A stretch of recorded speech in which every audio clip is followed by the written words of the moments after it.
CPI പ്രവർത്തകർക്ക് മദ്യപാന നിരോധനത്തിൽ ഇളവ്. പുതുക്കിയ പെരുമാറ്റച്ചട്ടത്തിന് സംസ്ഥാന കൗൺസിൽ അംഗീകാരം നൽകി. സ്ഥിരം മദ്യപാനികളാകരുതെന്നും പാർട്ടിക്ക് നാണക്കേടുണ്ടാക്കരുതെന്നും നിർദ്ദേശത്തിൽ പറയുന്നു. 1992 ദേശീയ സംഘടനാ സമ്മേളനത്തിൽ രൂപീകരിച്ച പെരുമാറ്റച്ചട്ടത്തിനാണ് മാറ്റം വരുത്തിയിരിക്കുന്നത്.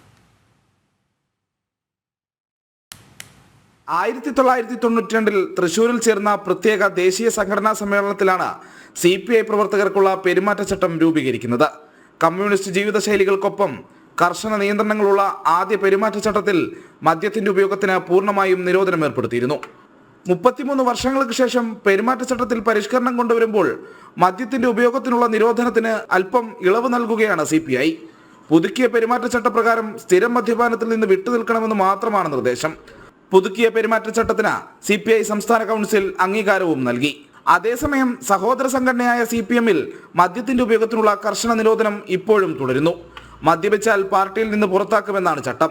പാലിക്കപ്പെടുന്നുണ്ടോ എന്നത് CPM-ന് മാത്രം അറിയാവുന്ന രഹസ്യവും. ജനം, തിരുവനന്തപുരം.